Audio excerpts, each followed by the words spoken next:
Hey, what's up, Moms and Maths Books? Hope you're having a fantastic week so far.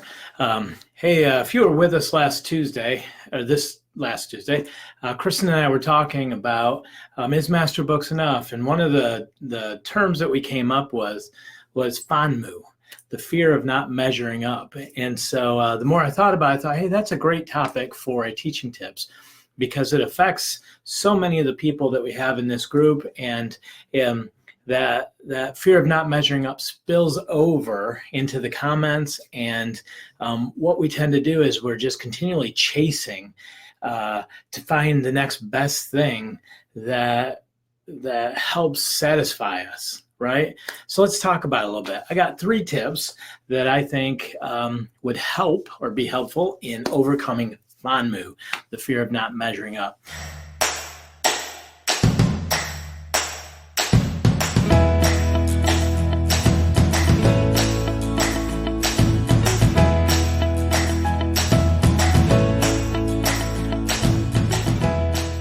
So let's talk about the fear of not measuring up. What is it? A lot of us have this nagging fear in homeschooling, right? That we don't, is the curriculum we're using enough? Am I enough as a teacher? Am I messing my kids up? Is what's happening here?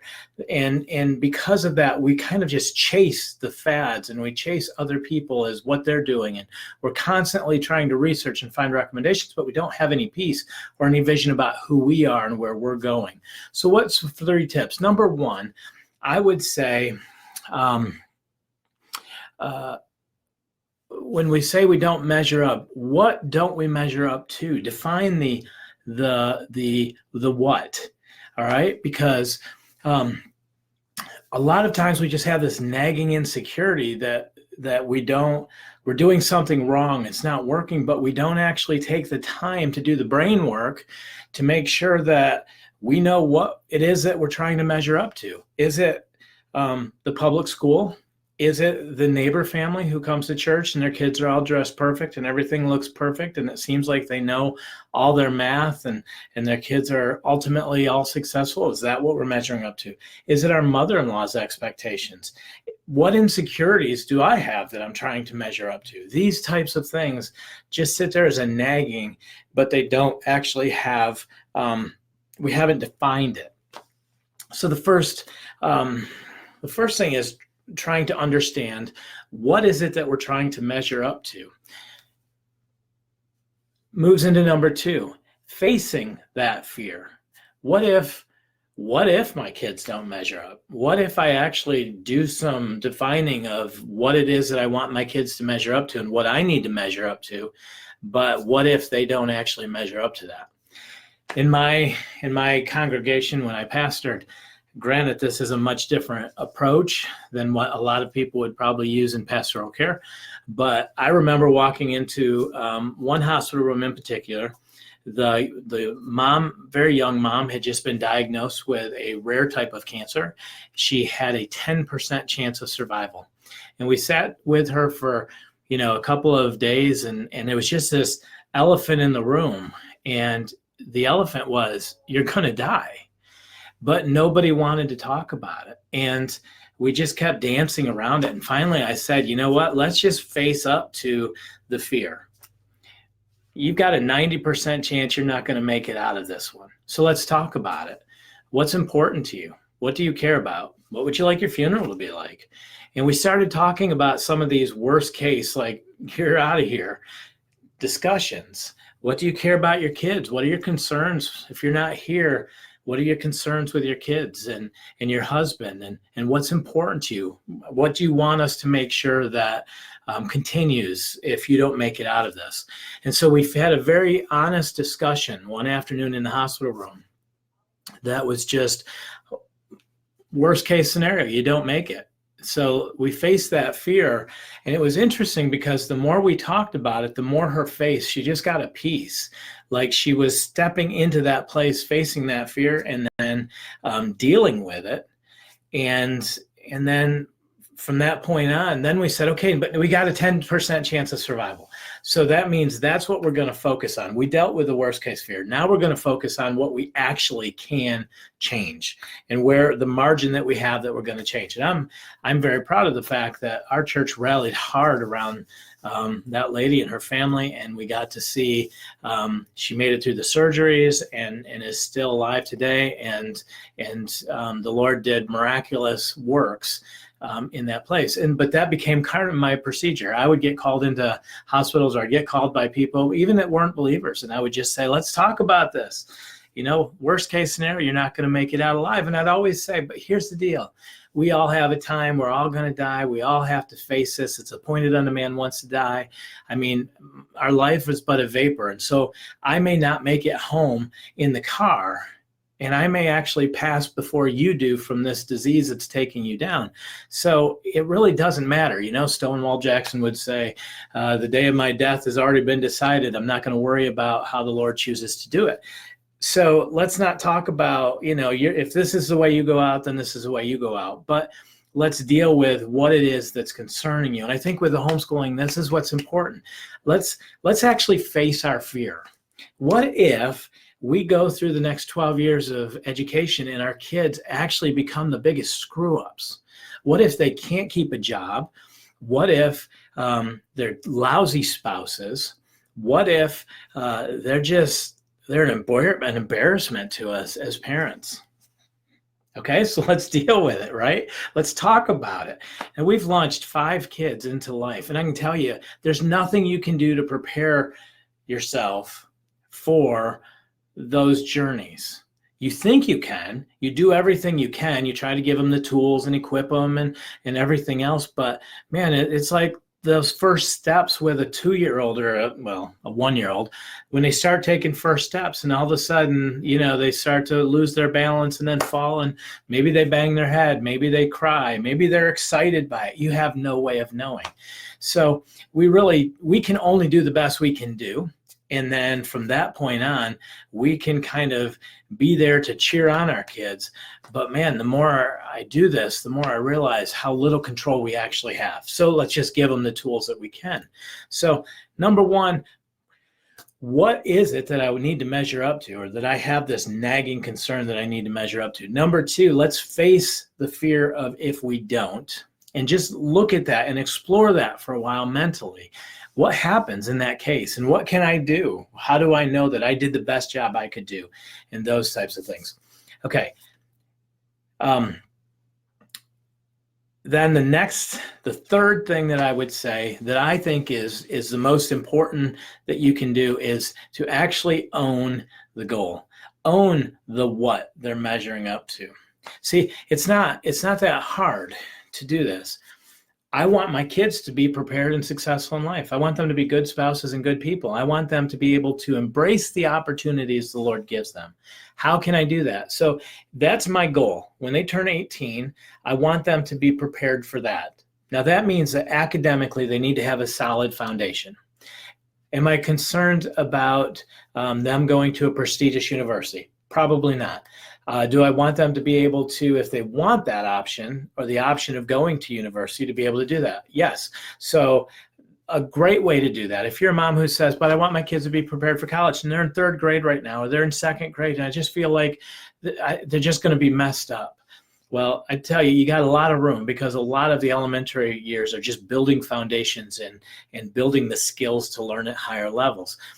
But here's what I would encourage you to do if this is you. Go to 3 universities. Pick one of the top universities. We're in Arkansas, so University of Arkansas, go Razorbacks. That would be one university that I could check. I could check, one of the local Christian colleges, John Brown University. I can check a community college, Northwest Tech. Okay, so I look at 3. Every one of them has admission requirements on their website. So go and look at what the admission requirements are. They'll tell you what they want for a grade point average, what they want for an SAT or SAT scores, and they'll tell you what they want on a transcript. Okay, so if that's the academic foundation that you're striving for, then now you know where you've got to go. See, I've used this analogy before, but I'm going to use it again. When we think about taking a road trip, if I'm going to take a vacation and I want to go to to New York. I'm going to New York City. I'm going from here. This is the route I'm taking. If anybody along the way stops me, I'm going to say, if they say, hey, where are you going? I'm going to say, I'm going to New York City. I know exactly where I'm going.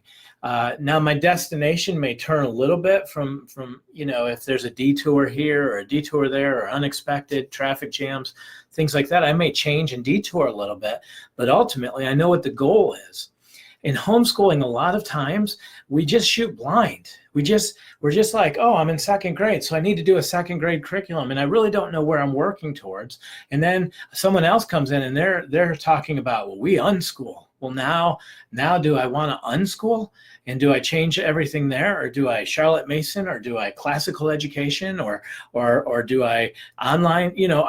I'm like constantly just bounced all over the place because I don't necessarily have a good idea of where I'm going. Once I've defined where I'm going, and can I encourage you this?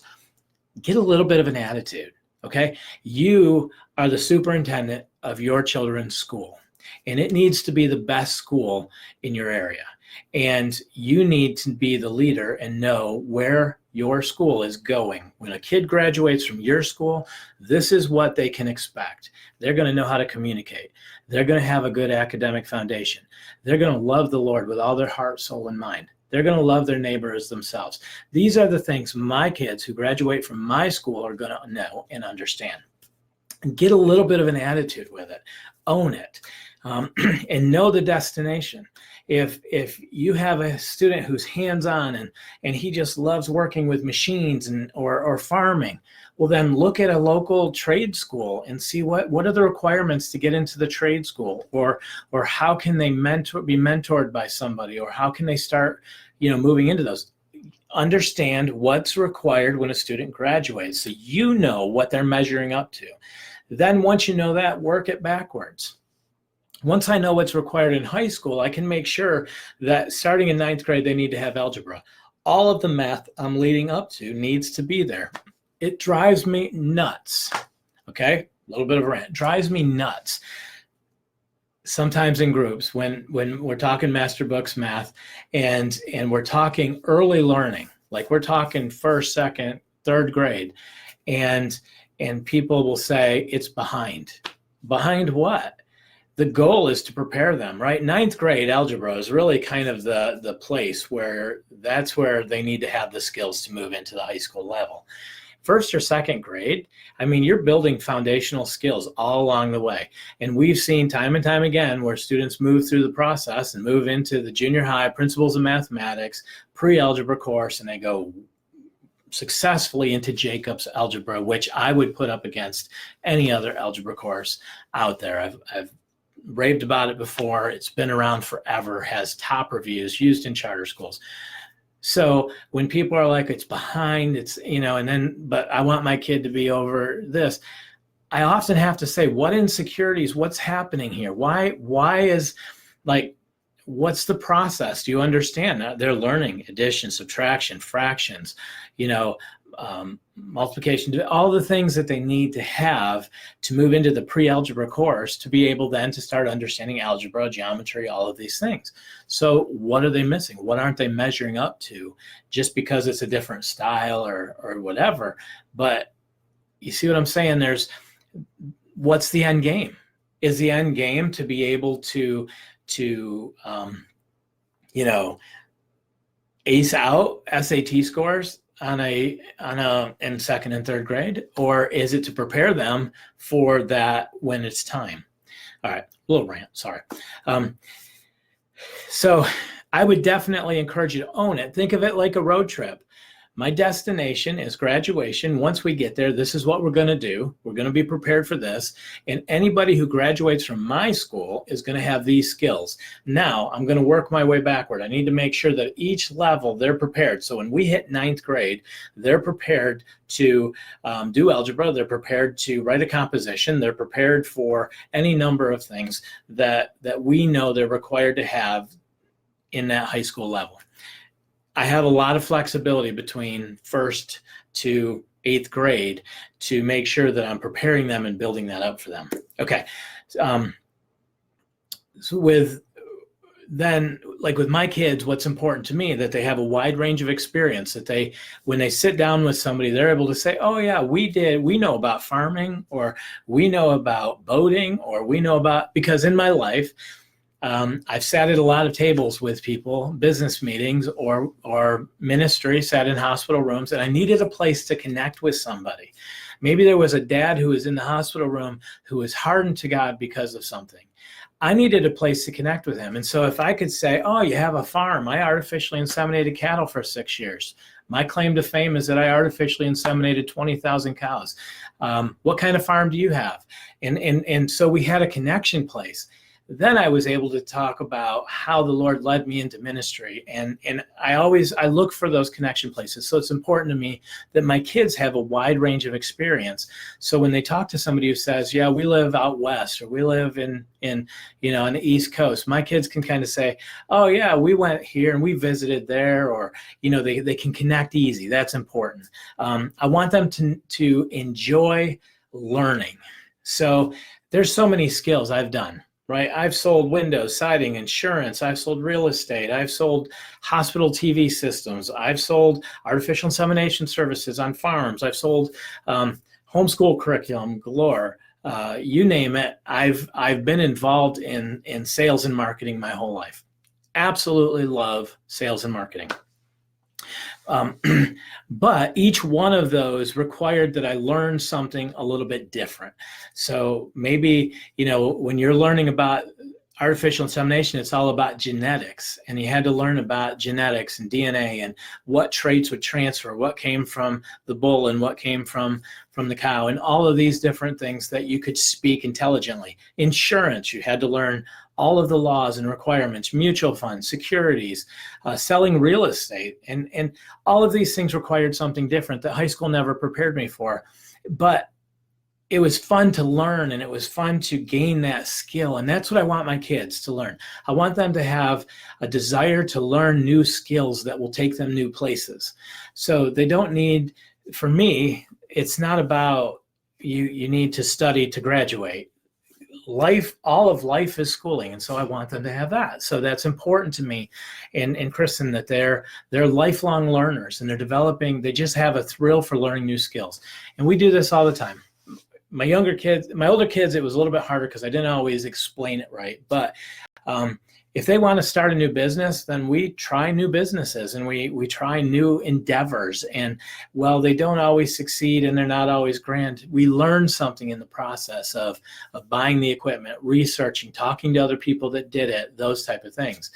Now that my older set is my one son in particular, we did this all the time, and he would be upset with me for a while because he's like, we never actually finished through. But each time we kind of started a business and tested it and played with it a little bit, what he did was he gained skills. And as he gained those skills, now as he moves into life, all of those skills have served him.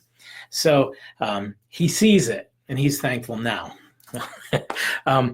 I want them to understand human nature. I want them to understand that we all have a sin nature, and we're prone to sin. But what does it mean to be a narcissist? What does it mean to be greedy? What does it mean to be angry? And is anger often an emotion that hides an insecurity or some kind of weakness? I want them to have some grasp that when they come into a situation, they can read people and either guard themselves or accept that person, to have empathy. Those things are important to me. So the things that I do, I begin working back. But I have a bit of a swagger about it, because if you confront me on my parenting style, I'm pretty good at defending why I do what I do, because I know what the end goal is. I know where I want to go. People, in this group even, we've talked about, I have my children write Proverbs. If they have a heart issue, they write the book of Proverbs. Not everybody agrees with that. Not everybody has to. I know why they do it, because I believe the word of God is living and active, sharper than a two-edged sword. And when I present the word of God to them, I don't care how it happens, it's going to have an effect. And that's why I do it. And so I can defend what I do because I've done the homework to defend it. I know what the end goal is. I want my kids to love the Lord. I want them to have a sensitivity to the word of God. And the only way that's going to happen is if they spend time with the word of God. So that's why I do it. Do you see what I'm saying? Own the goal and be able to defend it, be able to argue for it, because it's on you. One of the things that as far as owning the goal and facing our fears and all of that, I would encourage you to do.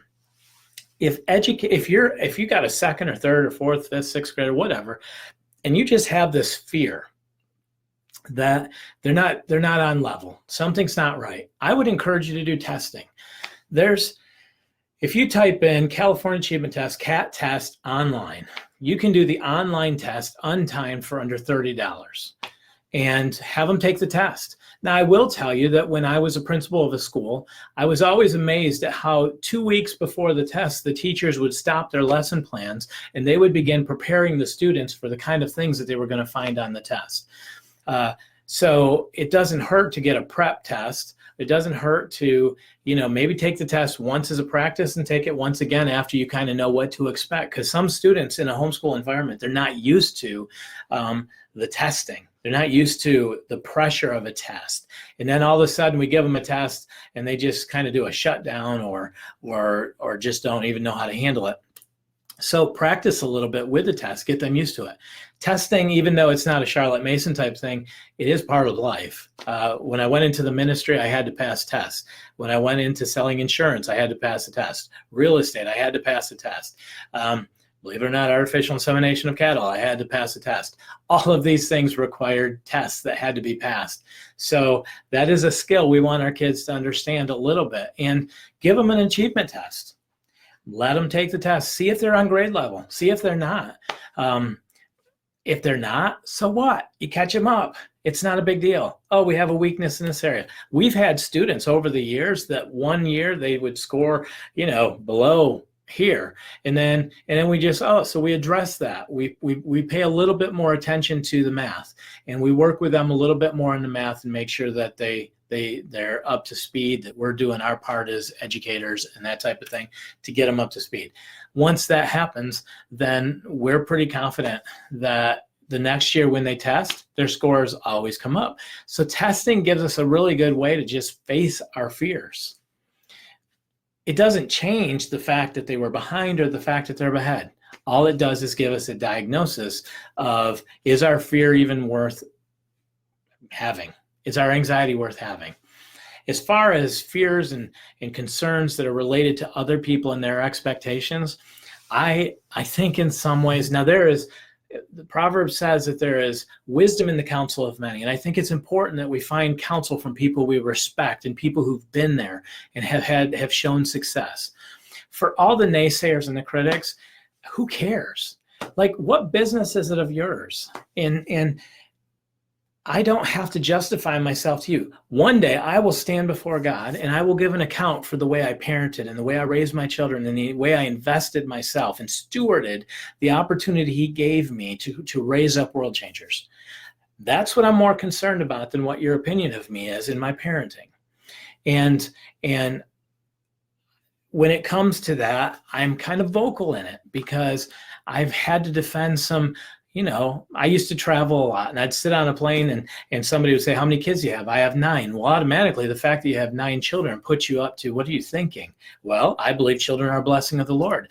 And we had some miscarriages. And in that miscarriage, in the last miscarriage, the Lord gave us a promise from Isaiah that enlarge the place of your tent, because He was going to bless us and we would no longer remember the shame of our youth. And you know what? Every child after that has been a blessing and a word of God come to life.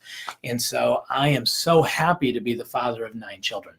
And that opens up so many conversations, because we didn't just, I know why we did what we did and why we embraced a large family. It comes the same with homeschooling. Read the book, Education, Does God Have an Opinion? Understand, if you don't agree with it, then don't agree with it, but at least know why you don't agree with it. Don't be wishy-washy. Don't be following everybody else. Become the alpha mom. Become the one who says, I homeschool because I believe it is the best way to educate and raise a child, and I believe it is a God-honoring method. And once I have that solidly here, I'm not worried about measuring up. I don't worry about what the public school teacher neighbor thinks of me. I don't worry about what the doctor thinks of me. In fact, if anything, I think they're wrong. And I'm going to have a little bit of an attitude about it. And that's the swagger that I'm going to have. I'm not going to accept that I'm wrong because I've done the homework, and maybe some of them need to do the homework as well. A little bit of attitude going on. Okay, so 3 things. What's the what that I'm concerned about? Number 2, face the fear. What if they are? No big deal. We just put together a plan to get them back up. Number 3, own the goal. Know what it is you're wanting to accomplish. And then begin putting those pieces together. Now, I know this is probably an oversimplification, and we could go on and on and on, but in my experience, that nagging anxiety, sometimes you have to, here's what happens in our brains. This happens a lot of times too when there's a loop. Our brains get stuck in trying to close the loop, right? So what we need to do is to close the loop. And the way we do that is by just facing it. And that helps a lot. So hopefully this was a blessing. I hope that you begin doing some brain work to overcome your FONMU, the fear of not measuring up. And be sure to comment in the group. I want to know your thoughts. I even want to know your criticisms. All right. Hey, God bless you guys. Have a fantastic week. May God continue to bless the moms of Master Books. Talk to you later.